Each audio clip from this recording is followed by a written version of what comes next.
Welcome to the Pod Punkcast, everybody. The stupidest pop punk cast out there. I'm Scott, and with me is my co-host, my bro, the one who'd go to the pound and let all the cats go free, Mr. D. Smith. What's going on, bud? It's funny, actually. I remember talking to my brother about that line, and he's like, so like you'd let the cats go free and they'd all die? Like, who's taking care of them? It's like, and I'm like, it's a decent point, but I mean, that's such a funny line. So today we're talking about the second album by, I'd say they're a punk band, maybe skate punk, a little bit of pop punk, a little bit of emo-ish. They're called the Ataris. What does it say on their Wikipedia that they are? Yeah, pull it up right now. But we're going to be talking a lot about... It says pop punk first, so emo, punk rock, and alternative punk. Yeah. They had a little bit of everything. They went through a little change to their career, but this is a fun one. We loved this album back in the day. I mean, this band, they kind of a rise and fall, but a lot to say about the Ataris. Before we do though, Dunk, let's talk a little. I don't know, news. What do you got? What's on the pop punk news? I got. See, there's a new Wild Pink song. Oh, of course I do. Oh, I loved that last album. I think it's called Round of Applause at the End of the World. But my thing, if I know I'm gonna like a band, I'll listen to the new single once and then just wait, because I don't want that single to stand out. I want it to just fit in. If it's the first song on the album, I hate that. It still kind of reminds me of that one that I love, See You Better Now. Oh, that's so good. Oh yeah, good band. Looking forward to that. What do you think of the new Bleachers album? It's been out for a week now. I've listened to it front to back, maybe 2-3 times. It's oh really? There's nothing that stands out too much. I mean, it seems that they're kind of they're coming, and I don't think I'm going to go see them. If it was at History or something, I'd probably be going. Or Dan. Oh, it's not. Where are they playing? It's Amphitheater. Oh, okay, so they're playing a massive venue now. Yeah, Bleachers love. Honestly, the last one wasn't my favorite. I know you really liked it. I like that one. Yeah.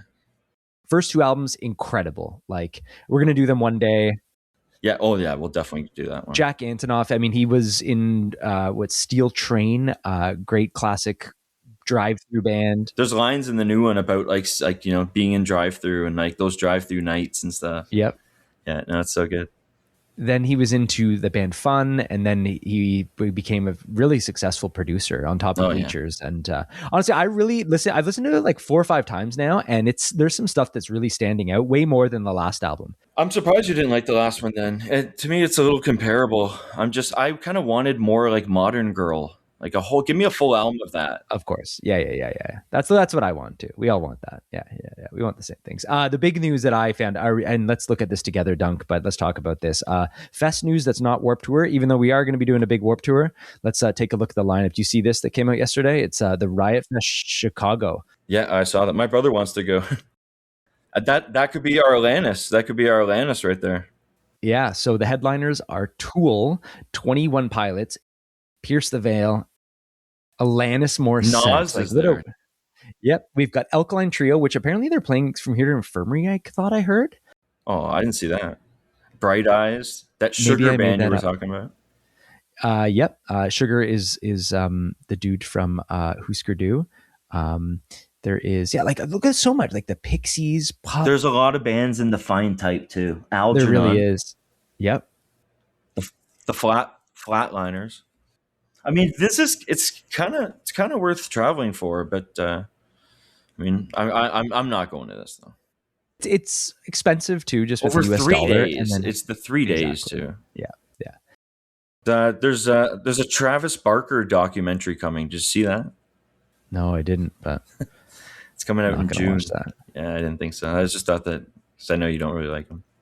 That's not that I don't like him. I just don't think he should be in Blink. He's what ruined Blink for me. But that's for another day, and that's going to cause a lot of controversy.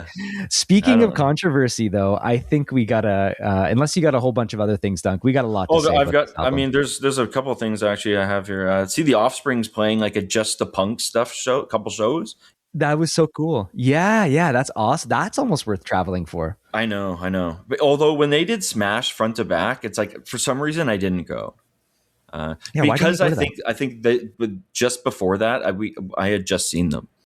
Offspring, that's a rise and fall of a band for sure. Like, and man, those old Offspring really hold up. We're gonna be doing them one day, but they're not pop punk. They never were. They went from punk to like pop without pop punk in the middle.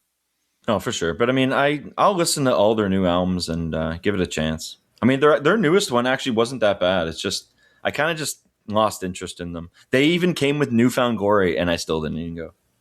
Huh? I know. Wow, Yeah, interesting. that was at amphitheater. It's like these amphitheater shows, like something about them. I don't know. It's like I can't go to them alone. That's for sure, unless it's like the Goo Goo Dolls. Yeah, no, I hear you.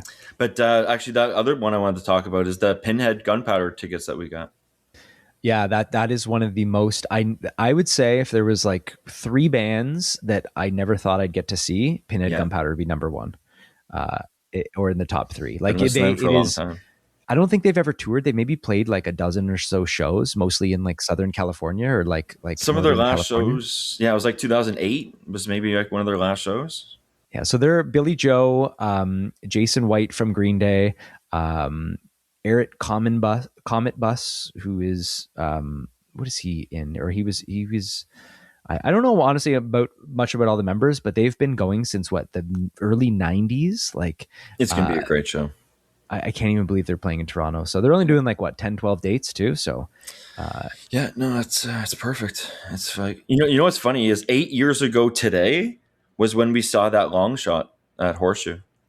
oh really? Okay, I got a pop up about that.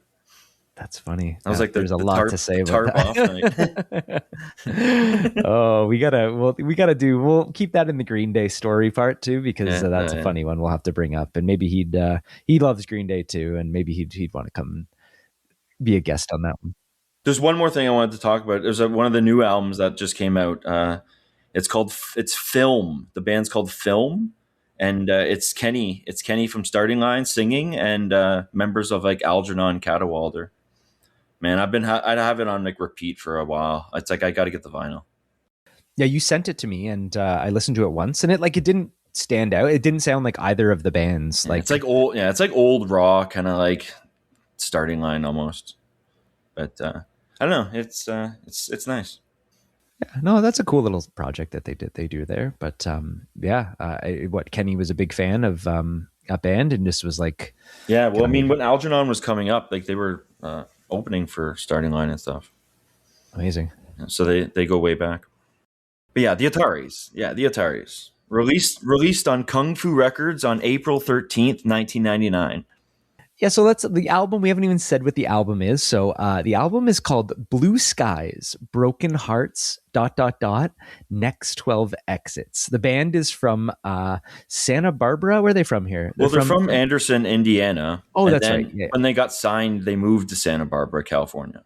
Okay, so they're from Indiana. Yeah, there's a lot of they mentioned that in some songs, but I'd consider them a California band. This album, second album, it was recorded in April 13th, 1990. Sorry, it was recorded in June 1999, released April 13th, 1999.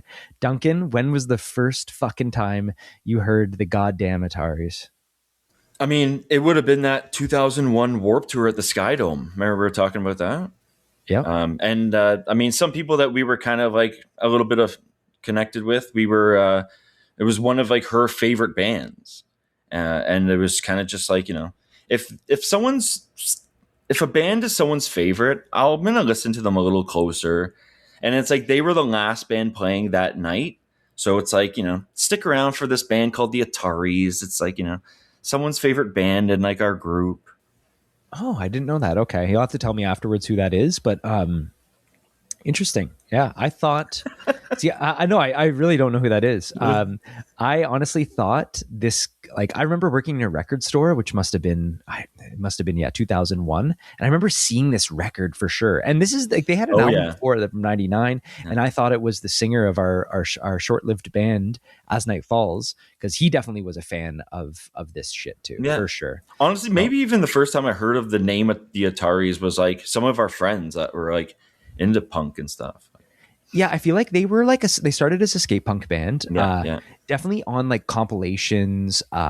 Like I feel like I even knew the San Dimas High School Football Rules song, which is by far like one of, I see it right here on Wikipedia, one of the top pop punk songs of all time. It is. It Oh, is. for It is sure. in. Oh yeah. This is Yeah. one of the like what a song, best song we've done so far, I'd say. Yeah. No, Uh, we'll get into that but song this for sure. this there is a version on an EP before, and I feel like we must have heard that, or like I feel like even just the video or I was something. definitely late on this band because after I noticed them and I watched their whole set at Warp Tour, I enjoyed it and it was good. And like I instantly got into this album.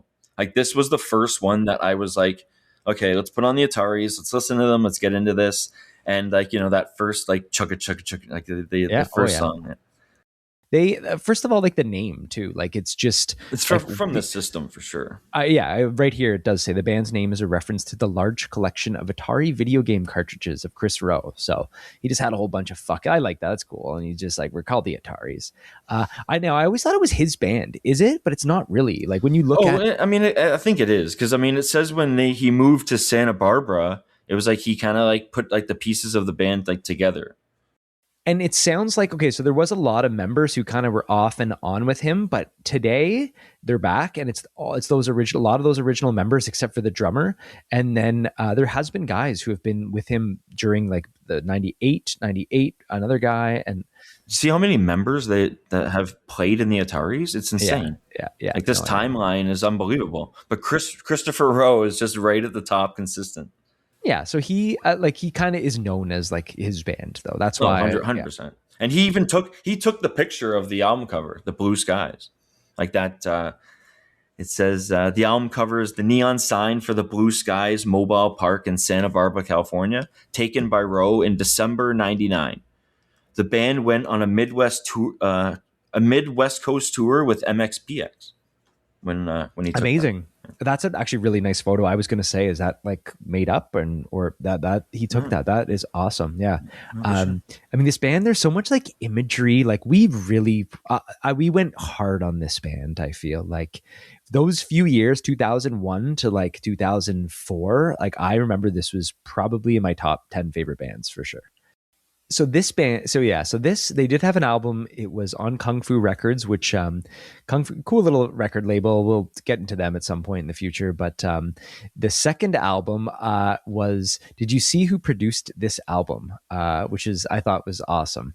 This is their second album, right? Is that what we're this thinking? is their second album. Yeah, and producer is Joey Kate. Yeah, so he's the singer from Lagwagon. From Lagwagon, yep, yeah, for sure. He's also in Bad Astronaut, and he's also the guitarist in Me First and the Gimme Gimmes. But so amazing that like even back in '98, he's like, yeah, I'll produce fucking your record, Kris, no problem. Mm-hmm. And that's great. This album, like, what a fucking hit right off the bat. Like they definitely played together and stuff. Oh yeah, and that's, I mean, even watching the San Dimas High School Football Rules video, it's just it's a Lagwagon skate kind of like. Oh yeah, it's like with like a camcorder. It's like an As Night Falls video. Amazing.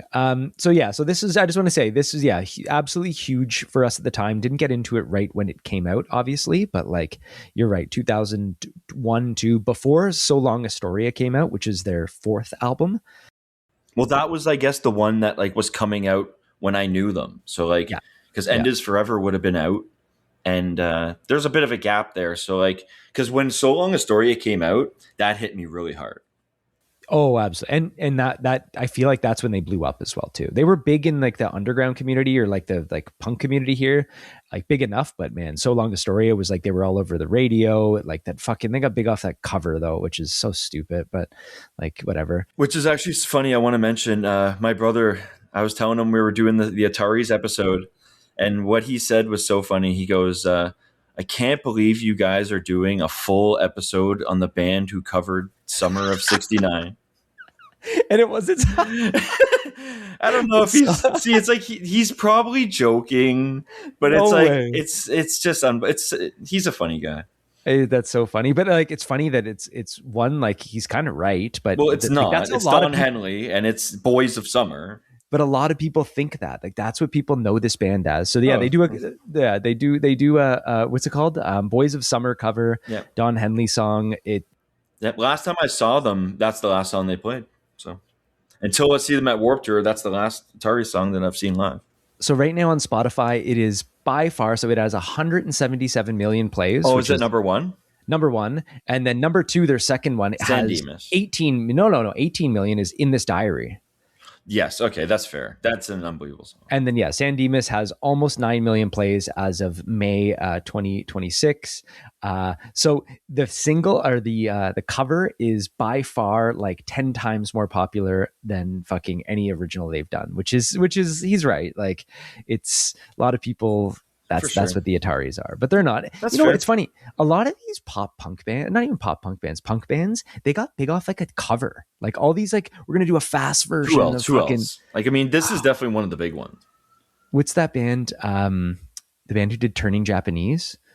Is it No Use for a Name? Who did that one? Oh, there's a whole bunch of. I mean, we could get. I'm sure so. We many could do of the a bands, deep dive into that. We'll do a deep dive at some point too, maybe on a bonus episode or something like that. This is actually the biggest one of those. Oh, for sure. But it's not even on this album. So let's get into the track by track. So this album starts off with the title. No, it's not the title track. It starts off with a song, again, just like the last one we did. Yeah, and just like the last one we did, it starts off a little quiet, slightly distorted, makes you want to turn it up. Like, is my fucking iPod, my Discman, my like a chug, Walkman, it's like a chug, loud enough? And then it goes right into fucking a fast bang of a punk song, Duncan. Because when I was first getting into them, like, I burned those first 3 albums on like one burn CD. Like, they all fit on one because they're only like half an hour. Oh yeah. This is not a long album. So I don't know what order I had it in, but I mean, I remember this one like the most, like, you know. And then I actually bought them shortly after. But anyway, yeah, this song for sure. When I was like getting into them, like, this is like those starts and stops in this song, like, that's like so No Just Cause. Like, you guys took that. This band has the music wise and like listening to it. Yeah. So I kind of got, again, when I got out of pop punk, never listened to Ataris again, even though like I was always like, they were so big to me. It brought so much back listening to them. And like, it reminded me of like the best kinds of, No Just Cause, or like, I don't know, it really professional punk band, like with their starts and stops, really good drumming, man. Like, whoever is drumming in this fucking album and is, like their incredible. intros and outros, it's like their jam outs. Like, they jam out like, oh yeah, it's unbelievable. So right now, so this is a band, again, I'm not a big lyrics person, but man, I put like, damn, these are like some stories, some names, faces. Like, the guy's got his fucking heart on his sleeve here. I'm really just pulling up the whole album. I want to get it all so I have the lyrics and I can really laugh at some of these. It's actually funny. Like, I'm just going to throw one article at the AEU Review. Says frontman Kris Roe has often described the album's lyrics as pages ripped straight from his diary. It heavily documented his real-life relationships, heartbreaks, and everyday frustrations of growing up. I wish I could write music like this. And these are the kind of songs I wish that I like. If we had kept going, like, One Photograph was a great song, man. I don't remember that one, but because we didn't record it. Yeah, we record instrumental. Okay. Oh, did we? Wow. Maybe I did. Yeah, that's one of the instrumental ones. It's The Urge we didn't get. Oh, okay, true. Anyway, yeah. But yeah, some of these lyrics, hold on, let me read these here. You only know what you've been taught. You never stop till you get caught. You control the future and it's looking bleak. Seems like we're headed for another losing streak. I love that. So that's what I meant. That's how it starts, right? Yeah. So he says the song title of the first title track in the song in the first verse, and it just sounds fucking incredible. Like, positive lyrics too, like you were saying. Like, it's like the last line of the song is like, no matter what you do, don't ever compromise what you believe. Oh, I love that. Yeah. There's so much of that. And then it has that like a lot of parts. Oh, these are so well put. Yeah. So it looks like Kris wrote all tracks are written by him. So yeah, it's his band as far as the songwriting. And some other guys have a couple credits on a couple things, but you can tell he was like just chugging away and just writing like. Yeah, well, the next one's one of the big ones too. 1/15/96. Meaning January 15th, 1996. This one does have another, there's another songwriting credit on here too, but I put down, this is where it starts, man. This is where it says it marks the day Kris Roe met his former wife, which served as the inspiration for the song. Okay, okay. Is it Angie? Because he says Angie in the Yeah, song. Angie. I've been singing that all day today. Oh my Oh god. yeah, yeah. I've been like the last 2 weeks just like running to this, listening to this in the morning, coming home from work. Like it's Yeah. You know what's funny is there's a newer song on one of the newer albums called 12, 15, 10. I don't think it's come like I on. don't think it's like a I don't think it's a part two or anything like that. But it says written by Kris Roe as a personal tribute dedicated to his great grandmother. So just kind of like using a little bit of the same throwback. So this one, okay, first of all, it has this and you'll never be able to unhear this, but it has like the Clash kind of police on my back riff. Oh yeah, for sure. Like and And just like those pickup drums, you know. oh, really good. Yeah. And then it like here's some lyrics. And I'm not again not big on lyrics, I'll but read them. I'll read I them. know I want to read some of Yeah, these yeah, ones. read These them. are Yeah, cool. read them out. We'd cruise along the 101 in the California sun, sing Descendant songs, and have ourselves lots of fun. So good. Stay out drinking really late, stumble home from lower state, treat every day like it would be our first date. Uh, Angie. it's so funny when bands put other fucking punk bands in their songs, Oh, like I singing love that. Yeah, Descendant yeah. songs. That's like Goldfinger's done that, right? Like a lot of bands mention Descendants. It's saying like the 101, the freeway goes through Santa Barbara, California, where the Ataris are based. It runs from Los Angeles, California to Turnwater, Washington. Tumwater, Washington. With how much punk is centered in California, it's like I know so many highways Oh and yeah, like yeah. there's so many like Yeah, Ataris are specific like that too. oh yeah, and it's always have multiple songs about staying out late in California. I think the next song after is another like California big thing, eh? Oh, But the next song is the big one. San Dimas High School football rules. so this, I'm going to just say it here again. This is just a random Wikipedia, but Cleveland.com, I don't know what the fuck that is, Yeah, has no, I ranked have San that. Dimas High School Rules at number 44 in their top 100 pop punk songs. So I want to see I that would put it list. even higher. I know, I want to see it too, but it's I mean that seems accurate. 44, right in the middle. Right in the middle. kind of does. But I'd say this is not even a pop punk song, to be honest. It's Oh, too it fast for a definitely pop song. is. Oh, But it has too many parts. So, okay, if there's one thing everyone can do, there's more like this is references to like. Oh yeah. yeah, but put on everyone stop listening to this. Put on San Dimas High School football rules. Throw the video on. Actually, do you watch the video? Yeah, I did. I liked it. It just but Duncan, yeah, get the lyrics up on this one. Like All right. What do we? right, like the full verse. We hung out at the Rainbow where we drank till 2:30. Nothing could go wrong any time that I'm with you. Like crashing a hotel room or leading up to that first kiss or searching for a high school that you know doesn't exist. So a couple things actually to talk about there. Yeah, let's talk about a lot. I want to hit yeah. So I mean, the Rainbow. It's saying it's a reference to Rainbow Bar and Grill. Some like thing for them, but the Rainbow. Like I always think of like when I hear that, it's like Rainbow Cinemas. Uh, We used ah! we used to go to Oh, Rainbow all the time and like for cheap movies in Woodbine Mall. okay. I thought it was the Rainbow Room, but you're right. Now I'm looking Yeah, up it's like a Rainbow Room. bar Yeah, and yeah. grill. It's saying it's just like a place Yeah, they probably Sunset hung out. Boulevard. But was it? It's yeah. I'm looking where it is now. Okay, and that makes sense. Oh yeah, it was a legendary hangout known for in the 70s and 80s. But wasn't it called the Rainbow Room? Okay, never mind. It's saying the Rainbow Bar and Grill. But anyway, but yeah, that other one, searching for a high school you know doesn't exist. Like that's the San Dimas from Bill and Ted, because this song is from Bill and Ted. Like Oh that line. yeah, Yeah, that's what I was yeah. The thinking. guy Where do I? yells it out. Oh okay, okay. It's like Uh, in his like speech. Like it's near the end of the movie. oh really? Okay, all right. I was wondering like what is San Dimas? I should have known that. I It's probably like a did. fake high school in like town. Got it. This is like this is what I wanted. I don't know why I associated this with like football in high school for some reason. Like this Yeah. is what I wanted. Like I maybe it's just the song title, maybe it was that part of Bill and Ted's. Like Well, it's I mean, like Ataris are always singing about how like other guys are getting the girl and like yeah, the jocks and stuff. yeah, Like yeah. it has that feel for me at least. You know, it's actually there's another thing about the lyrics here because this is on a couple albums, right? So you know how it says like Whitney, don't you understand what I say is true? Yeah. On like the original one, it says Denise. So it's Oh, like it was Denise. changes it up. Don't Yeah. so now it's Whitney. But yeah, it's like I remember it being Denise. I swear I do.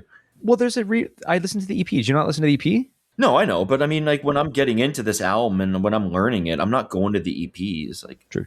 but anyway, so yeah, I wanted to read this out.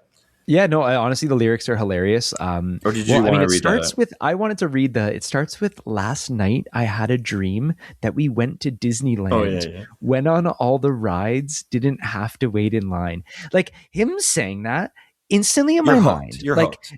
You're hooked, but like I can, it's like reading a really good book and you can picture it 100%. In your head. I literally picture him with some random girl, and you what Kris Roe looked like back all my then times too. Being at Wonderland or whatever. Exactly. You're going on the Bat or Top Gun and there's no line you're just like, I mean, the last time I was there, like it was with you when you had those passes, and that was like 7 years ago, right? It was right before COVID.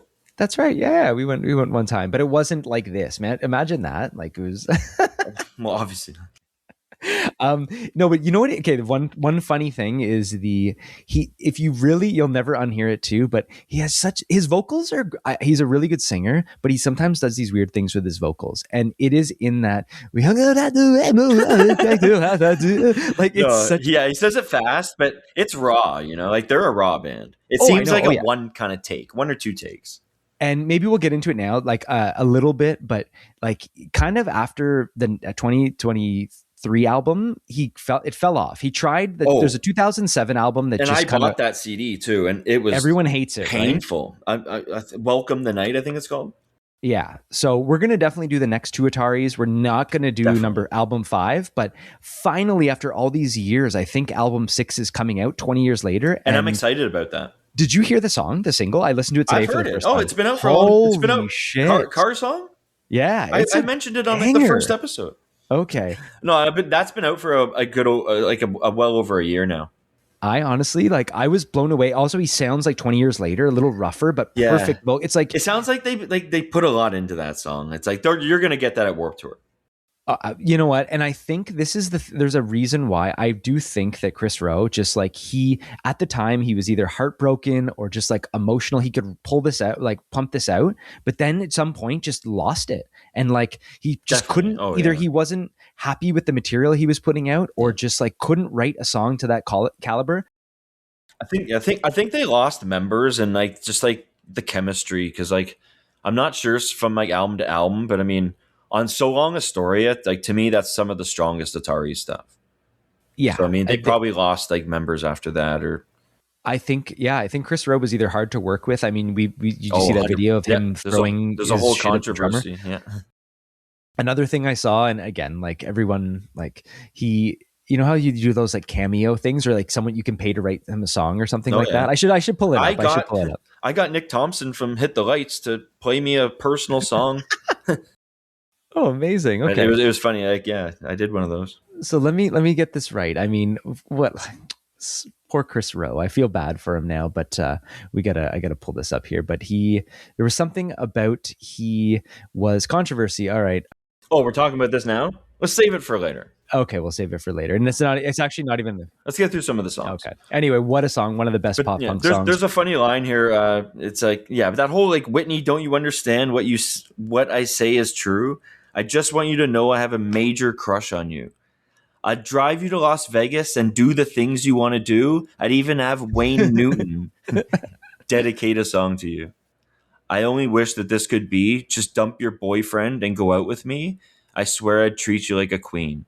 Because her boyfriend sucks, right? Because that's the next song. And that just gets in your head that I swear I'd treat you like a queen, like over and over, and it kind of like slows down. And then it's like another jam out, like one of those it's like a minute of just jamming out. Oh, I love that. So many good parts, so many stops. Like this is like you're getting at that Warped Tour too. We better be. This is where it's like you probably get like 3 songs from this album. I'm not crowd surfing, but like this is when you crowd surfing. I know, but this is when you do like. I saw them at Horseshoe, and I wasn't crowd surfing. I was right at the front, and they definitely played San Dimas right near the end. So I busted out my CDs. I couldn't find this. I knew I had it, but I guess it's lost in the fucking shuffle. But I do have some ticket stubs that we'll be looking at. And, some worn out ticket stubs. Yeah, I've seen them a bunch, not too many times actually. But definitely some memorable times. Next song 4. It's called "Your Boyfriend Sucks." This is my personal favorite song on the album. Oh, really? Okay. Yeah. All right. Let's. Do you want to read the lyrics here? Finally got the nerve to tell you how much you mean to me.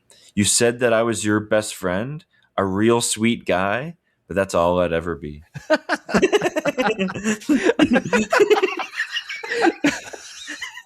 And I'm not. You know what's like? It's just always the victim, man.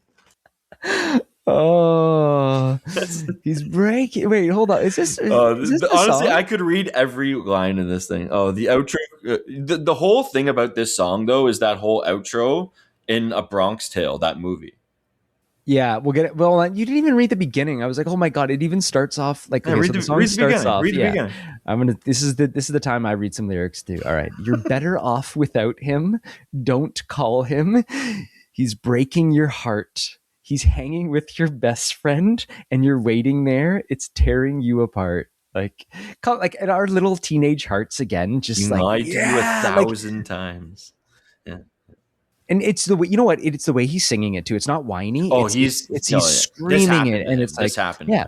Right. And it's like the production's amazing for fucking Joey Cape. Probably hasn't produced much. He's just like, yeah, grab an acoustic guitar, like throw that in. It, like, sounds amazing. This album's a little front heavy. Like I'd say all the best songs are in the first half. Yep. But I mean, like there really isn't any bad songs, or there's really no skips. But I mean, like no, that's exactly what I thought too. I said like I'd say by about like, yeah, it kind of trails off, but there's still a couple more good ones. But man, this one, what is this outro then too? Because so this movie, A Bronx Tale, I just watched it like last year for the first time.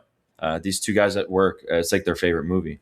So I mean, I just started watching it, and it actually stays with me. Like it's one of those like all-timer movies for me. It's a gangster movie, right? Yeah. Oh yeah. Yeah. But it's like, it's unbelievable. But I don't know if you want to read like that whole quote.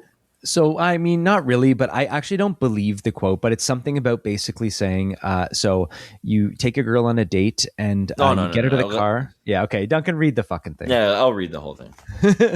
So it says like, he's talking to the kid about like, cause he's about to go on a date. Right. So it's like, all right, listen to me. You pull up where she lives, right? Before you get out of the car, you lock both doors. Then you get out of the car, you walk over to her, you bring her over to the car, dig out the key, put it in the lock, and open the door for her. Then you let her get in. Then you close the door. Then you walk around the back of the car and look through the rear window. If she doesn't reach over and lift up that button so you can get in, dump her. And then he's like, just like that? Listen to me, kid. If she doesn't reach over and lift up that button so you can get in, that means she's a selfish broad, and all you've seen is the tip of the iceberg. You dump her, and you dump her fast. Oh my god. Okay, first of all, like what a ridiculous thing. No, I mean, my delivery is terrible, but like no, that's amazing. Your delivery is great. You can read a lot better than I can on these fucking things. But when I heard, like, I always knew that was like from a movie. I didn't actually know it was from Bronx Tale. But I mean, like when I was talking about this movie with like my buddies from work, and like I was like, how have I not watched that? So like, it's just hilarious. But yeah, I remember definitely watch that movie if you haven't seen it. I have. I've watched I'm telling the audience. Oh, okay, yeah. It's a good movie. Ataris seem to put a bunch of things in songs. There's a couple of them, yeah, like Ben Affleck in the next one. And it almost like it fits so well. Like I don't agree with what he's saying in this movie part here, but it's so funny that he would put it in this song. It's classic. And it fits like you can't hear the song without it. Like honestly, if we're playing it front to back, there better be a guy triggering the sample, or like the crowd would be singing along. Like it's another one of those classic. Just like outros, just like jam outs. Yeah. No, and I love that. You know what? Like just kind of like even the Ataris, like, okay, I know it's not the album we're talking about, but the album before and the EP, the covers are kind of newfoundish. Like they have that kind of same thing. Like they love the 80s, so they have that vibe, like movies things, talking about Stand By Me in some songs. Like there's just a lot of imagery of growing up. Stuff. A lot of references. And it's the generation before us, but it's still like we kind of like, oh yeah, fucking Stand By Me, or like, oh for sure, this movie part. Like, as soon as I hear those, like I'll connect like right away. Yeah. Oh, absolutely. Like, What a song. as soon as I hear those, it's, you know, you look at the song, it's like, what song is this? Okay, you remember that, you know. But fucking your boyfriend sucks. It's just That's such a amazing. Yeah, funny, it's so funny bitter, you know. fucking thing. Also, yeah, the sucks thing. It's so. I mean, I think. I mean, maybe you get into it, maybe not. But I learned the meaning of the term "sucks" at Duncan's like 10th birthday party. 100%. I remember that conversation. Okay, so this is all I remember is So it was just funny. like we were all I don't know, we were probably 12 actually. It wasn't that young. Yeah, But we all yeah. were at the time saying everything sucks. This sucks. So I stupid. didn't say it This too so much. sucks. I was saying that all the time. Everyone Yeah, says sucks right now. yeah. And I just remember your dad was just like, guys, like don't be saying that so nonchalantly. Like, do you guys know what this means? And we didn't really know. He didn't really say it either, but he was kind of like, it's an unspoken thing. Like, it's just let the kids say it. I don't know. No, we didn't say it after that though. not really. I kind of realized how rude it was. Yeah. But. And I don't say it. And here's another fucking funny song title. Song 5. The song is called "I Won't Spend Another Night Alone." Yeah. Come on. You know, yeah, no, it's hilarious. This what a start to this one. Like, I could listen to the beginning of that on repeat. Like, Okay, I'm that gonna put it drum on intro. right now. Yeah, hold on. Let me just quickly Listen to that. Oh my god, yeah. Dude, I want to make a sample of that. It's so, oh wow. Okay. And don't ask me why, but they re-recorded this on that So Long Astoria album. You know, and that's what I don't know why either too, because this is a great version here, but it's slightly they're different. honestly they're definitely re-recorded, but it's like identical. Yeah. But there's a different. Actually, I know a drum part that's different. That I liked it. I liked the re-record of that one too. The intro is literally the exact same though. It's just it's an awesome song. Like, this is one of driving the hits. like do like yeah. This is still like the heavy side A. Verse 2, out of every girl I meet, no other can compete. I ditch them all for a night with you. I know you don't believe you mean this much to me, but I promise you that you do. And then there's this ridiculous breakdown at the end. Again, he's talking about this California. We'd buy us a small house in South Central LA, raise lots of kids, and then we'd both join a gang. Yeah. Just as long as we're together. The things you make me want to do, I'd rob a Quickie Mart for you. Quickie Mart again. I'd go to the pound and let all the cats go free, just as long as you'd be with me. Dun, dun. Yeah. And okay, your brother's right there too. It's like, yeah, the cats go free. Like now they're all around the streets and they're all get hit by cars and dead. But also it's they're like, I love free. I'd rob a Quickie Mart for you. Like, I love that. Fucking do something like a crime, and then let's just say the cats, he got them all to nice homes. They're trying to get a reference that everyone can attach to there with the Quickie Mart. But he's saying I'd rob things for you, I'd commit crimes, but I'd also like do the sweetest things for you too. So for sure, what a fucking from any end of Kris Roe, I'm sure is not the best boyfriend, but man, like, how would you not fall for him? Like, if you were writing songs like this, imagine that. You start dating him, you're fucking Whitney, this is just Angie. on paper though. Like, actions speak louder than words, man. It's just on paper. That's so funny. No, but also again, forgiveness. I think he's fine. We're gonna see him at Warped Tour. How much money are we giving them? You know. Though, man, like I can see why they would re-record this one later on, but like 2 albums later too, like what? Interesting. Okay. Song 6, Broken Promise Ring. Like, this is a funny one. I love how the slow build of the beginning of this one. Unbelievable. Like starts with an amazing instrumental and then goes into the fucking fastest punk. Like, this is as fast as they get, right? This is actually like probably like the best lyrics on the whole album. This one. Before we get into lyrics though, man, it has such a like fast and it's almost like I wrote down, it just has this, the vocals and the beat are like, no, they're not off, but they're just at sometimes like, it's like trying to catch up to how fast the drums are. It's perfect. It's the best kind of like skate punk of that like California era. Such good starts and stops too. Yeah. It's like, I really want to call you, but I know that it's not right. I probably shouldn't tell you, but I dreamt of you last night. I guess I'm not prepared to say goodbye so long, farewell. I won't be seeing you again until next time that he goes away. Yeah, this is not pop punk. I wrote down. It is, but it's the best. It's my favorite kind of punk. Yeah, I mean, It's you know what, it's not just kind of, and again, this is going to offend some people, but a lot of that early California like skate punk, a lot of it sounded the same. This kind of took it another level where it's like yeah, it's starts and poppier. stops, but yeah. So, No, I mean, no, it's pop punk. it's fucking yeah. It's got the speed that I love. It's just something so naturally at sometimes slipping in the song, if This you is know what I like mean. this is like hit after hit on this album. I know. Yeah. I would say that it is okay. The next song, song 7, is called Angry Nerd Rock. Few versions of this one too. Like this one's on Anywhere But Here. Oh, is it? Okay. Yeah, it's way Oh, slower. It's way slower. It's not that good. Like this new version is like way faster paced and this is the newer version. Okay. There's a part in the song, I just want to pull it up. The Blue Skies version, it says here on Lyric Genius. It says, okay, in verse 2, he says, in verse 2, yeah. I don't know if you want. I was every I day had it's that still here. the same, different faces, different names, but still stuck here playing these stupid games. And then he says, maybe soon I'll figure out what giving up is all about. My heart is filled so full of, and then there's nothing. And it's like that. On the old one though, he's like so full of doubt. Like he says, okay. Oh, he I says thought it on it the was old one. okay. I really want to know what happened. Like, who told him cut that? Because that is amazing. That is like, oh yeah, for sure. Oh, that is so cool. And it's also, to me, what I think of that as, it's like he doubted himself. It's like, should I put it in? It's like just well, it was you know on, what he's yeah, saying there. Yeah, it's on the old one, and it doesn't sound good. Like it's like you need to not say it. Oh, okay. So maybe I heard the old one and I thought that is what it is, but I thought my mind also just went to doubt, and it's just like everyone knew what he was saying. Sure. But There's a bunch. They're not the only one that have done that. To me, it's the first one that did it to me, No, and that's the thing. Absolutely not.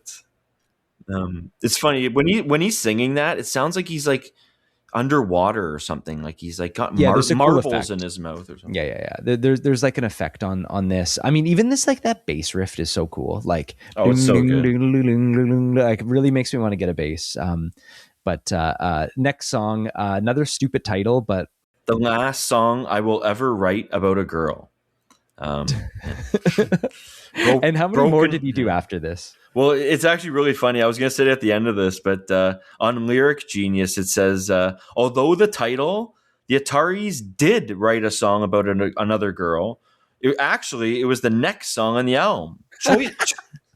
Choices is about a girl. And just, you know what? This song, it just has the funniest fucking lyrics to start the song. Broken heart again today. Broken heart again today. It's like I can just say he just picks up his guitar. It's another gloomy day in Indiana, and just here we go. She didn't call me again. Broken heart. Like, come on. The last song I will ever write about a girl. Like, just like, yeah. And the rhyme to that is the flowers that I gave to you have withered all away. That's like, great. I know it's great, but the chorus lyrics are actually the best. Why do I never seem to learn that? Love is wrong and girls are fucking evil. I guess I'll never figure out what womankind is all about. I can't see him being the best date. Oh, he's the worst. Yeah. No, I'm not. When we get to what he did to the drummer, it's like, I actually moved them from defend them. It's like, I can't defend that. Oh, really? Okay. I thought it's all over that. I thought that was... I know. I'm just kind of kidding. Okay. It just, I know people were mad at girls, and maybe like, who knows what happened. Maybe someone cheated on him. Maybe someone fucking like broke his heart.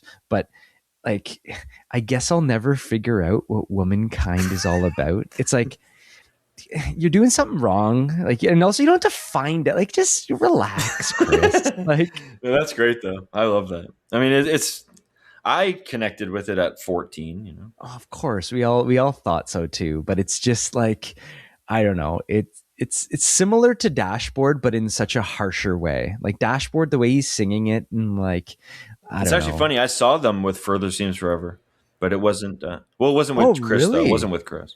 Oh my God, you saw Further Seems Forever though? That's amazing. Oh yeah, with Ataris. It was at the Cool House. Wow, was I there? Yeah, it was like what does it say here? 2003. Oh my god, because I have that ticket. I think I didn't think Furthest Things Forever. I've had them with someone else. We'll pull it Yeah. up in a sec. No, for sure. They probably played a couple shows that year. Like they played Warped Tour that year, I think. But yeah. The next one, Choices. Let's burn through the second Let's half burn here. through the end. So the album kind of dips a little bit. Like it can't all be that good, and that's why I'm not giving this like No a skips, 9 out of 10. no skips. But this Choices actually is a really good. They're all song. great songs, and everyone makes mistakes these days. Classic. And you know what you got to think too? If this came out today, how much would you like this? And this is Choices. I'd be like, I fucking love this. It's unbelievable. Is this? Yeah. It's like, it starts almost exactly like I Won't Spend Another Night Alone. Okay, I'm just gonna throw it up. Yeah, listen to it again. Listen to both. Oh yeah, yeah, Good drummer, man. Like, what the fuck's his name? Jesus Christ, let's get this right here. Oh yeah, Talking about Kris. There's probably a different drummer every album. Yeah, but there was a guy. Is it Mikey? No, he's bass. This is a good fast one though. So this is Chris Knapp, and he ended the band so he was from 1999 to 2005. So okay, so he was on So Long Astoria. Yep, and he's back right now too. And so the same guy, so the bass player who was from 99 until 2005, he's back now too. And then oh wow, yeah. Yeah, so there's some guys who are like back from that era too. So we're going to see the kind of that era. No, that's also great. That's perfect. It is great. But who's the drummer that like the controversy that what does it say? What's his name? You're going to post the video in the show notes, but it's Rob Felicetti. Okay. So a show, let's talk about it now. It was in 2012 or 2000. What's the story? It's saying, while performing in Asbury Park, New Jersey on October 7th, 2012, frontman Kris Roe acted hostile towards then drummer Rob Felicetti on stage, throwing his guitar at him, then breaking the drum kit apart, throwing various drum stands and the kick drum at Rob. Kris said that he had enough and could not take it anymore, as the drummer was performing off time throughout their set. A claim refuted by various professional drummers. I see that citation needed, but yeah. I know a fan captured the incident on camera and was subsequently uploaded to social media. Roe claimed in a follow-up video regarding the incident that the drummer was drunk, and the drummer later denied that. Yeah. The drummer left the band. Everyone watched the video, and also I looked it up today, and I also showed Sarah. I actually didn't watch the video. Oh my god! Well, I've seen it before, but I only need to see that once. Yeah, and also the video we saw back in the day, I don't know where that is because there was such a better video of it, but he is just smashing the drums. He's just like in the middle of a concert, like fuck, don't do that in front of your fans. And then he basically says, hey, even if he is drunk, picture you did that to me. Also, it's just like you literally like someone is playing your songs, drums for you, touring with you, obviously not getting paid as much. Like, you know what, man, even if he's having an off day, even if he was a little drunk, wait till after the show and then be like, dude, you're fucking fired. You don't smash the drums on there. And then he says something with the fan, like he's just like, guys, I'm going to come back with an acoustic guitar and don't involve the fans, you know. Yeah, and he says I'm going to come back with an acoustic guitar and play whatever you want. So it's almost like, I'm sorry guys, like I know, but okay. I know I'm the band, you know. Also, I feel like because that was 2012, like Ataris hadn't had an album in 5 years. The album that came out 5 years before was a disaster. Like things were falling apart. Yeah, it is so funny. Please post the video in the show notes because I definitely will. But you know what? You got to forgive someone for one bad thing. So many people have done way worse things on stage. The good thing it wasn't a fucking fan. Like, even though it was a drummer, like if you start fighting with fans, like fucking Axl Rose or I don't know, other people who have jumped in the crowd, or like, what's that one video of that one guy who basically body slammed a fucking fan into the crowd too? I mean, there's a couple of that. I mean, the singer from Story So Far drop kicked a girl off stage. Or your favorite, what about Fat Mike? What did he do? Well, I mean, he just said some of the most obscure stuff ever at the Vegas crowd, like after the shooting. The fan thing, doesn't he? You haven't seen the fan thing where he like kicks a fan? What was it? We gotta we'll talk about. Well, actually, we're not talking about NoFX everyone here, not because we don't like them, but they're not pop punk. Sure they are. Anyway, we're all fucked up. We're on choices. Yeah, we're on Better Way. Yeah, let's get to Better Way. Better Way is the next song. 10. I actually say this is my least favorite song on the album. I got no more notes for the rest of the album except for the B-side. Yeah, I've got a couple notes here. It's a bit of a filler, this one. Fill it in. The lyrics are pretty good, but I mean, that's just, don't need to really get to it. My Hotel Year is the next song. And That's actually a really good solo acoustic one. I find like every pop punk album needs one of these, like a solo acoustic. Do you like this one? yeah, no, I do. I'm looking up the lyrics here. I'm just gonna throw it on. This was on an EP before, and this is an acoustic version of the same song. But Oh, is yeah, it? it's a good. Yeah, it's on that EP. Oh, really? Oh, yeah. Oh, Yep, yep. yes. That's why Actually, it yeah. says That's right. brackets That's right. acoustic too. That's Yep, right. yep. That's right. And then we've got song 12, "Life Makes No Sense." So, what teenage fucking lyrics is these are? It's great though. Like at the time, which is what we needed. This is what the kind of like everyone needed. Like Ataris were the band to just like dashboard a little bit for you, but you needed those bands where lyrics that you can kind of just like, I don't know, relate to, even if you don't. Like, and Ataris was that one for me. Oh, for sure. You could always find a way to relate to this. But there's one part of the song that I like specifically like. It's like it gets really fast. It's like, what's the point in crying? It's like the drums get really quick. Remember that part? I just threw it on right now. It starts with another bass riff, like cymbals sounding in this album too, eh? Like Oh, everything for sounds sure. really clean. Yeah, it has that It's a speed good too. Yeah. fast song. Yeah. Mm-hmm. Still a bit. It's a bit of a filler though. You know what? All these last couple songs, they sound like the first album, which is a good punk record. Oh, for There's a sure. Yeah. reason we didn't do it for sure. It's these short little minute and a half songs that just like they're great, and there's so much melody to them too. Like, Oh, definitely. Yeah. Yeah. Answers is the next one. yep, song Yeah, 13, I love the start of this one, like the hi hats. and the drums sound so good. That bass drum, Yeah. Oh, it's so good. fuck man, Joey Cape, one of the best producers, and the guy like has he produced anything else? And the way that he sings the verses, like he screams like the end of each line. Oh yeah. It's like, I won't write it. Oh, that's right. Yeah. So, man, like he's got, yeah, he hasn't produced much. But yeah, the last song, In Spite of the World. Uh, this one actually does fit as like a nice last song. Some good lyrics there. If only you could know that growing up means letting go, maybe then you'd grow up by yourself. I'm growing up again. I'm learning to accept that all good things must come to an end. I'm growing up again. I'm trying to understand what it's like to let go of a friend. So, Duncan, we the intro that I had for you before you suggested something else, and yes, we are writing these intros. Everything else, everyone is just fucking off the cuff for the most part. We got a couple little notes, but was that line right there where I'm growing up again. I'm learning to accept that all good things must come to an end. I'm growing up again. I'm trying to understand what it's like to let go of a friend. It's just too sad. But then, you know what it is? The best part of the whole fucking album is that solo after that part.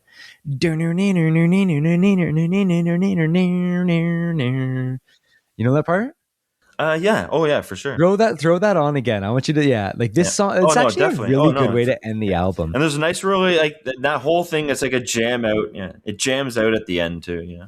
Like so this album rounds out at 36 minutes. It actually sounds a lot longer, but man, only 36 minutes. And like, it is a fucking gem. Like, may as well get into the rating, Duncan. What are you giving this in any sort of rating?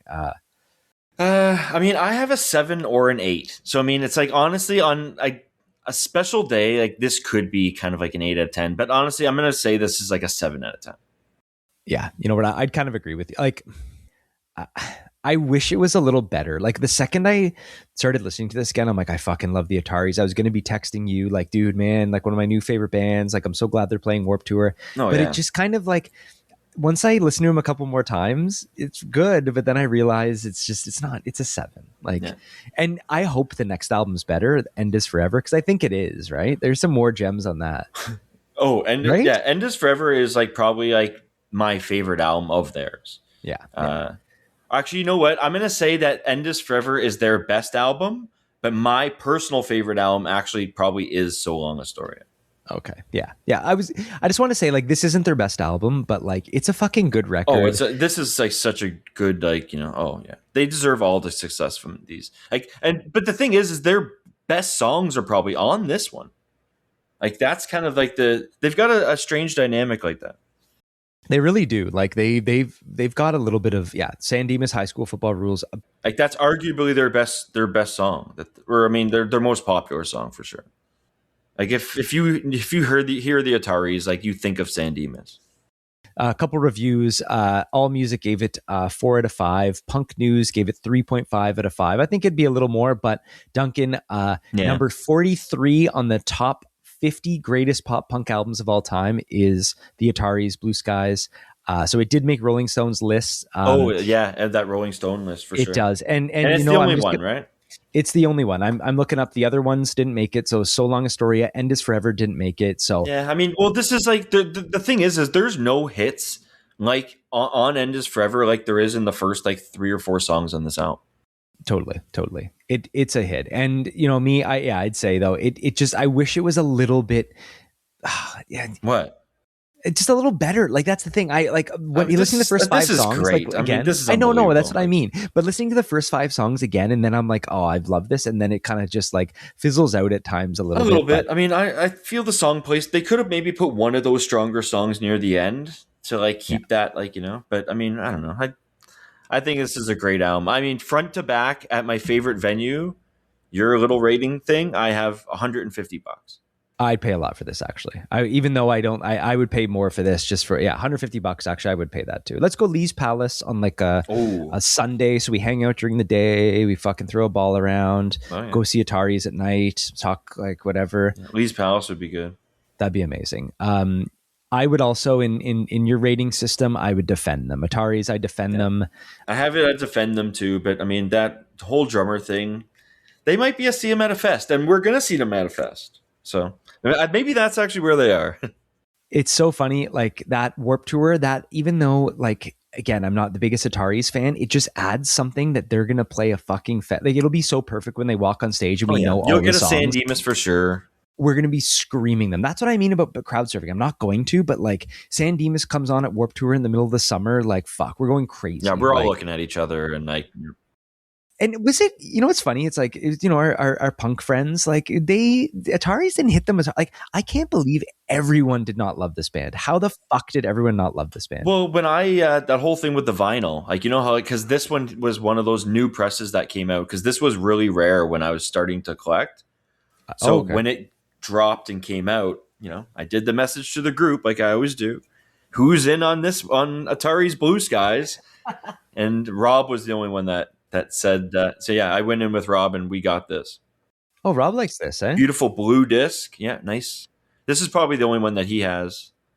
But I mean, I've got this one, End Is Forever, and So Long Astoria. I figured everyone like just hated this. Nah, this album is definitely like the big kind of like one for them, and like it's like the punkiest one. Because I mean, even Dana likes this album. And that's actually where I first saw this album cover, because I remember he one time was saying like, listen to the Ataris, man, like this album, like listen to this album. And like, this was like probably like in like early 2000 or like something where like, and it's like, I was about to say, can you imagine Dana listening to the Ataris? And I can. Oh, me too. Like, I can picture him fucking like learning this on his little guitar. Exactly. Blue hair Dana playing Ataris covers. Like, and like, great, man. I'm still trying to learn those songs. Like, but then End Is Forever came out, and like, he's into hip hop. My God. So I absolutely would defend this band. See them at a fest. We're going to, 100%. Fucking what an absolute album. Okay, one thing that I didn't realize about this album, the bonus track, the B-side. So let's talk about this, because this adds to the controversy. There's an Australian bonus track. It's called Ben Lee. It's like an acoustic. I actually was listening to it today. It's from That Darn Punk motion picture soundtrack. Okay, so did you listen at all to this? Yeah, it's released by Kung Fu Films. You should see like who's on the soundtrack, like Big Wig, Lagwagon, AFI, Rancid. Oh, I'm not talking about that. I'm just going to pull up the lyrics. I'm talking about the soundtrack of that movie. The most ridiculous thing, first of all, is this song is called Ben Lee. It's on the Australian bonus track. Ben Lee is an Australian singer-songwriter who, as far as I can tell, has done nothing wrong. Ataris wrote this fucking song about him. Yeah. So listen to the lyrics of this. It's honestly, Showed them to Sarah today. It's basically says, I never met someone so jaded. Your music's really overrated. Nothing but a lot of pretentious noise. I know that Claire Danes is your chick. To me, you're just some ugly prick who got lucky because he knew the Beastie Boys, and I can't stand it. And so the chorus goes, Ben Lee, you suck. Like there's Yeah. a big whole Oh like yeah. just, and it's really like I was like, who the when I heard that the last night, I went into a little bit of a rabbit hole. Went into like, what did Ben Lee? He didn't really do anything. He No, just no. was like, and then I Couple hits actually, though he's got. I listened to the album today too. Ben Lee though, actually, he plays this fucking song. Yes. Yeah. I Sometimes saw at his that. shows, and there's a He video of covers him the just song. Yeah. It's like a diss track. Yeah. amazing. Like if someone writes a diss track about you, you fucking cover that, you own it. Yeah. But like So another good. thing, it's like Kris, what are you writing a song in? He's shitty, man. And also you put it on the Australian bonus track. So it's Just like, fuck, hides you're in it. Australia. Yeah. But like, no, but it's like you're in Australia. Everyone knows who Ben Lee is too, because he's from Australia. For sure. Yeah. Yeah. I know, so shitty. I was kind of like, what the fuck is he doing? But funny, I didn't know that song at all. But Yeah, no, I didn't really know that much till today either. so Kris Roe's got a little bit of controversy. So what happened, I guess, is he kind of blew up at the drummer. I saw something I was mentioning earlier a little bit, Duncan, is those things like Cameo where you get someone to write a song or whatever it's called, one of those things. Yep. People would pay money and then they never got a song at all too. So he kind of just took the money and ran. Oh, really? Brutal. Maybe he eventually did the song. So we'll fact check. We'll fix that. But it seems like no one wanted to work with him for a little bit. And then how do you go 20 years? He has all of these re-records of songs. Like look at their fucking Spotify. It's just like, it's full of. Yeah. There's a re-record of a couple songs on like, or there's one re-record on like one of the newer albums. I think it's from End Is Forever. What is this? Silver Turns to Rust? It came out in 2017 and it's got like you said 12, 15, 10. It's got some songs from other albums, Fast Times at Dropout High, Well, that's not the re-record. same name. It is a completely different song. That 12. Oh, yeah. okay. I'm going to listen to this then. Okay. Yeah, that one. I think it's kind of acoustic-y. Okay. But yes, yeah, I never got into this album. I'm going to listen. I'm going to throw them on the Spotify a little bit here too. But something happened. He either forgot how to write songs or just didn't have the emotion. And like one of my favorite artists, I won't bring up his name, but we've said it before. His only good albums are the ones where he's like sad or like he's like really down and out. I mean, I could argue that, but I actually don't think really he has any bad albums. But True. But Wednesdays is one of my favorite. What's it called? Prisoner by Ryan Adams. well, Everyone those are like full acoustic. So I mean, like those are just basically him and acoustic guitar. Not Prisoner. Yeah. Well, yeah. Actually, no, you're right. Well, it's almost like yeah, but he's playing all the instruments, isn't he? For sure. Yeah, he's a perfectionist, just like Kris Roe. I feel like that's what it is, and yeah, I really like the fact that these guys who played with him before are back in the band. We're going to see the original one there too. Couple articles. You want to get into the articles? Yeah, get some articles. Yeah, what do you got? I mean, there's nothing really here, but there was a thing in Terry Beezer of Screen Rant stated the opinion that the band was underrated, referring to In This Diary, that song, as one of the best pop punk songs ever written. I can't wait to. I mean, I have listened to that a little bit, but like, I can't wait to really dissect it in a couple years. But man, great lyrics for that one, like cherry cokes and like just lots of references, and like the references never stopped. But yeah, there's one from the Blue Skies here. It's saying from Free Savers. In retrospective interviews, Roe and other members frequently note that Blue Skies represented a turning point. It was a massive leap forward from their grungier, straightforward 1997 debut, Anywhere But Here, paving the way for power pop and alternative elements that defined their later hits. Okay. I mean, we've basically been over that this whole episode. Let me pull up what Rolling Stone does say right here. And so number 43 in the top 50. Yeah, what's it? It does say, so it says long before they cracked 43 of 50. So they just made it in. They just made it in. And someone was like, you have to throw the Ataris on there. As I was looking for reviews of this too. So there was no Pitchfork review, but there was Pitchfork writers who were talking about their favorite albums, and End Is Forever was on someone's thing too. So like there's a lot, this inspired a lot of later on like rock, indie rock. There's a thing from Consequence, the top 100 pop punk bands, and they have Ataris at 37. Oh, cool. Nice. Okay, I want to get into some of those now eventually too. We're going to start adding all these fucking dumb lists that all these sites make. I And mean, like, I wouldn't put them that low, but I mean, they're definitely in the top 100. And like, if I'm making like a top 100 albums, I'd probably put this album. I mean, how many albums do you get? Like, I'd probably put this one in the next one. no, this is in the top 1,000 album. No, not even. The Ataris are in the top. You wouldn't put a top 100? No, absolutely not. No, No, like it's a good pop album. punk albums. Oh, pop punk. I mean, I don't. I wouldn't even call this pop punk though. That's the thing. Like it's. What are we talking about now? Here's Kris Roe said of the tune, the last song I will ever write about a girl. So 11 years later, whenever this Rolling Stone said, he said, "Angst is only good when you're 19 and full of empty causes. When you're 33, 2 marriages down and trying to find yourself, you look back and laugh in angst." It's like, come on, man. That's true. So, but it just has this, yeah, like what it says. What makes Blue Skies special is the genuine, unfiltered sentimentality of its contents. Songs so plush you almost forget the eye-rolling, inducing juvenilia of "This is the last song I will ever write about a girl," and I kind of agree with that. One thing about the Ataris, I think too, is I know so many people. Think of, and we're not going to name them here, but I can name some girls, some guys who fucking probably when they put this on, they get the same feeling that we do of this album. Like it's nostalgia, but a different kind. Like how often you listen to Ataris? How often are you putting them on the fucking a mix or something? Not very often. I mean, I've been listening a lot for this, but I mean, Yeah. no, I've been kind of sleeping on them for like a while. Like they've been hibernating, but they're coming back, and like this new album's gonna get a lot of play for me. Like, you know, I'm gonna really dig into it and really give it a good chance.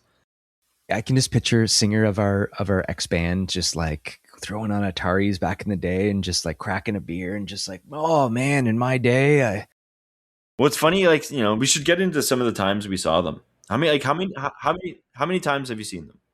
All right, so I wrote it down because I knew I saw them a bunch. So Atari's the first time seeing them. Atari's the Phoenix, November 16th, 2002. I have a ticket. Oh no, but we saw them. So you stayed to the end of that Skydome, no? Yeah, so maybe we should talk about that now. Those Warped Tour 2001 was Yeah. at Skydome. It was in like a July, so right before 9/11. Worst Warped Tour ever. I wouldn't say Rancid, that. Ataris. You know what's actually funny about Rancid's set? They brought Vampiro, that wrestler, on stage, and they're putting people through tables. No. What happened was the wrestler was on stage dissing punk rock, and he was like going off at the crowd. "You punks are so stupid with your mohawks." And behind the Chris, what's his name? Fucking Tim had an acoustic guitar like hollowed out and just fucking smashed it over his head. And That's then they were like, I guess there wasn't a table. "Let's go, let's play radio." Yeah, I remember that a lot, and that would have been probably the first time I saw Rancid. So Atari's then I don't remember them then. So again, Well, they I played probably last, so I mean, like, I remember watching them and kind of like, you know, because it was someone's favorite band, it's like, okay, let's just watch them and like let's get into them a little bit. But the funny thing is so they're last, right? So when we left and went home, I clearly remember like sleeping over at your house that night and like smoking a bong for like the first time ever. Like, remember you had that big tall glass bong? Zong bong. Fucking, I was making $7 an hour, but I had a $150 bong that like I've never seen anything like that other than like, you know, Cypress Hill and like a magazine or something. unbelievable. So you've been smoking bongs ever since. Bongs absolutely tear your throat to shit. But I just remember coming home after that Warped Tour, coming to your place after, and just like it was late because like, you know, we're taking the subway home, and like we get back to your place, and it's like the whole ride home. I just can't wait to smoke that bong. You taught me how to smoke that thing. Oh, I know. I bet for sure. Never seen a bong before then.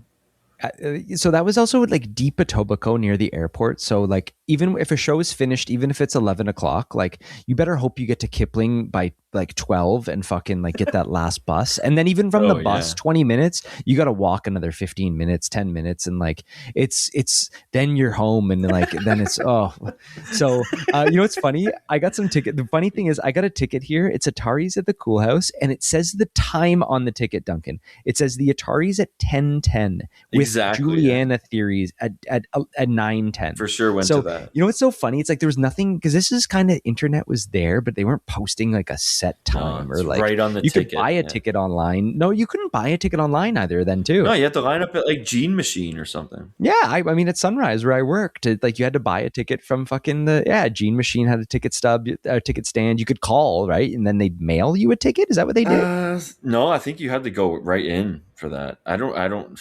Yeah, I remember lining up and like having to really be there in person for these tickets. So funny. But the thing is, so that's 2003. But in 2002, I mean, I don't know if you were at the show. It might have been the best 4-band show of all time. I was there. You were there? Yeah. I have it written down, November 16th, 2002. Yeah. And it was Autopilot Off was the first band. Sugar Cult was the second band. Rufio and Atari's headline. It's so funny. I remember stage diving for Sugar Cult. Dude, okay, so it was me, you, Aaron and Tori, and you ran on stage. There was no security. Yeah. Exactly. So it was like, whoa, you can get right up on stage. This is crazy. Yeah. And there was at one point you were on stage. I think it was Saying Goodbye, that song. You didn't do like a dive and then go on your back. I timed it perfectly. You fell to the fucking floor, well, I fell man. to the you don't floor remember that? No one knows. Like I was like the only one who knew the song.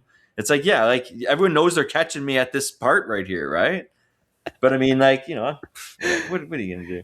I know, but I just remember looking at Tori and we were just died laughing. But what a 4-band bill! I thought Rufio played that. They did. Rufio was the second band. They were the band before Ataris, and they were doing like backflips over each other. Like they had the best stage dynamic. Imagine that fucking thing today. First of all, Ataris would be like the first band now today, or like Autopilot Off, maybe still. Yeah, no, that's the right order. No, that's the right order. All right.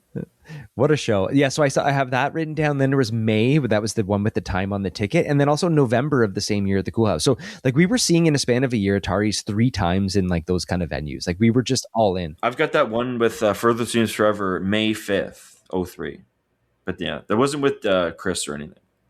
May 5th, 03, because this one here that's May, it says Juliana Theory. There was 2 in May. There was 2 in 03. He played, yeah.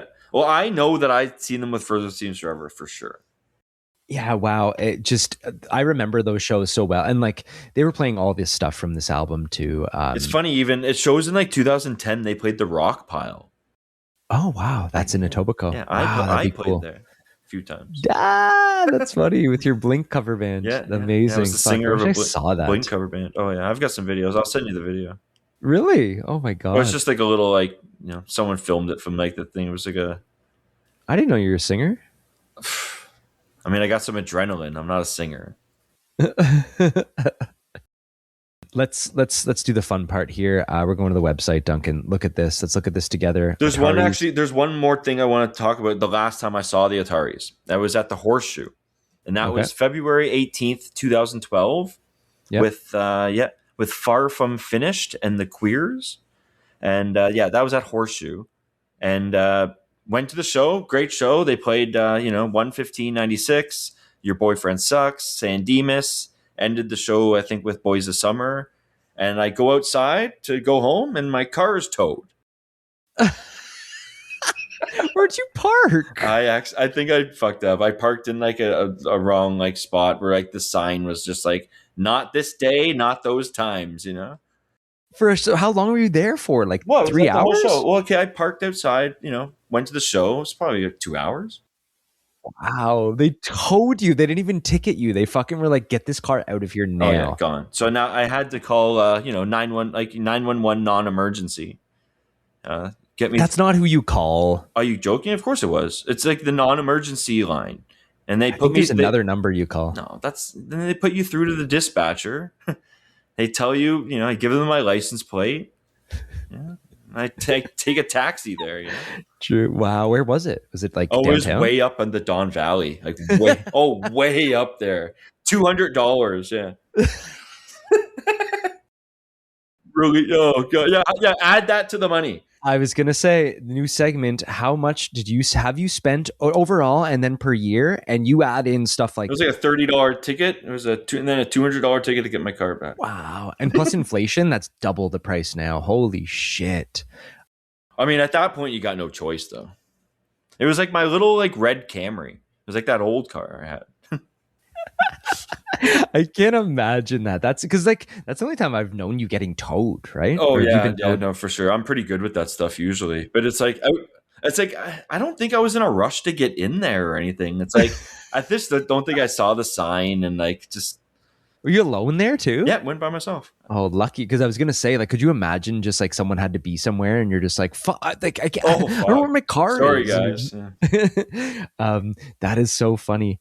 So okay, so out of that, so I wrote down there's 3 shows I saw within a year. So within a fucking year, and say everyone Is was that 20, the show was 03? $20. That was 2002 to 3, Yeah, 3 because times. that and Warp Tour, add Warp Tour. They played Warp Tour in 2000, 03. yeah. Plus, honestly, we had a couple good shirts too, CDs too. Man, a lot of money on Ataris. I feel like I had a sticker. Like we'd be going to shows and buying a pin. You had an Atari's pin, right? Oh, for sure. But there's Little, actually a little funny button. thing. I actually I had a used hoodie. It was a really nice used hoodie, and I traded the singer of our band for an Atari's T-shirt and a Midtown T-shirt. Well, that's a good Is trade. that a good trade? Yeah, 2 Yeah. T-shirts for a hoodie. I mean, the used, like, who cares about the used? But it's funny. Go to the website I just sent you, Duncan, because it's playing me some fucking hilarious video. Like it's just his hair in that blonde, long kind of hair. And Oh like, yeah, let's look at this together. Go to merch. There's a new picture I'm seeing with like Kris, and like he's got this hat on. He looks like he Yeah, looks like the Undertaker. he's got some fucking. He better walk on stage with that hat now. He's got some massive fucking not bucket hat. Oh, it's like but an just, Undertaker hat. cool. Oh, look at that hoodie right there. So go to the merch. They got a nice blue skies hoodie. Honestly, that's a really good photo. Is he a photographer? Because I feel like this band also on the other albums have some like a lot of photos. What's the vinyl? Yeah, Show the no, vinyl that's too. fair. Let's see.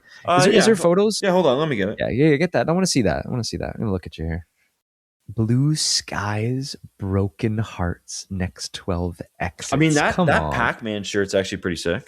Yeah, that's cool. But I mean, honestly, their shirts aren't terrible looking. But I used to have I had a black shirt. Yeah, it's actually a pretty standard album. There's no inner not really. there's no inner No, lyrics really? or Nothing? anything. Nothing? Oh, okay. I was hoping there was gonna be some photos or like what did the CD booklet had? It must have been cool back in the day, no?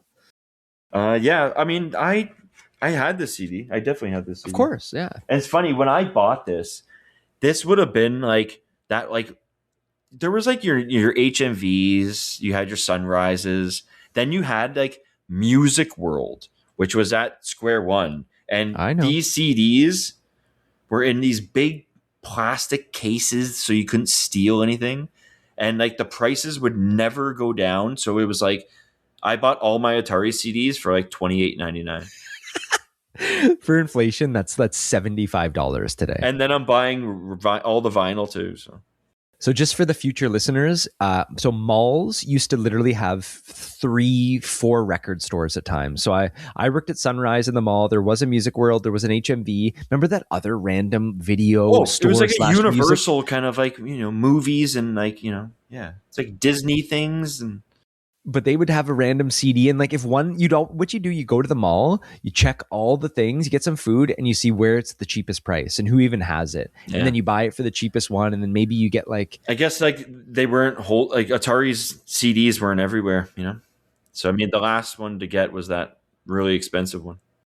and I think it was probably distribution, Kung Fu Records, small distribution, whatever. Like, but once It's So Long Astoria came out, that was just everywhere, like all over the. It was Interscope Records, that I was think, like or something. It was a big one. That was $20. Yeah. So we spent a lot of money on the fucking Ataris. I wish I had a classic Atari shirt still too. Like, I wonder It where a was lot a of classic. The thing is it was starting to get holes in it and stuff like that, and it's like I can't dress like this anymore.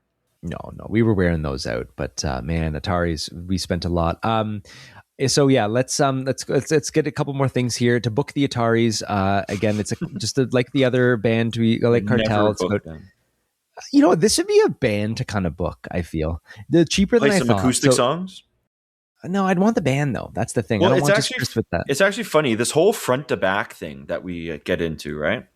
Yep. It's saying that in 2008 he did a solo acoustic. Like he embarked on a massive stripped down solo acoustic tour in early 2008. Just like the full album, like just acoustic. Yeah, but is that because he just didn't want to pay anyone, or he just didn't want to like Maybe. couldn't get along with them? Like it's like Ryan Adams going on tour, and it's like he's going solo because he's a fucking dick, and like no one, or he doesn't want to fucking share the wealth. Well, it says in 2014, the full band reunion, the core classic lineup reunited a highly anticipated 2014 tour dedicated exclusively to playing the album front to back as a full band. So Yeah, perfect. in Okay. 2014, So, I guess they did. yeah, I mean they're the kind of back. I'm excited for this new album coming out finally, but it's a rise and fall. This band had it all. I wonder, like, I want to actually maybe we'll get into it for future episodes. I want to like read about like how they felt about that, what actually happened to like how like did the label drop them? Like what took so long? Is it just a flop of an album, Welcome the Night, and then it's over? I think the creativity just kind of like took a dip, and like I mean so that too. Happens.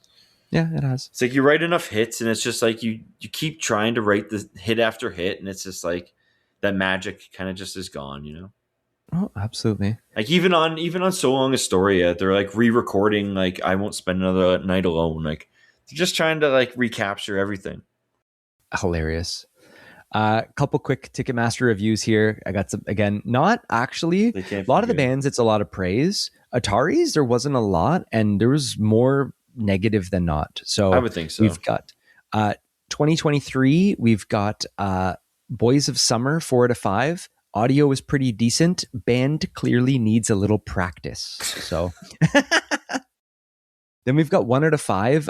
Save Ferris ripped off. And then all it says is by disappointed Save Ferris fan, they should have been allowed to play the encore. So I don't know who was headlining, but maybe yeah. And then I've got a long one here. This one's hilarious, but I don't want to get in the whole thing, but a lot about the sound and about Atari's sound was terrible.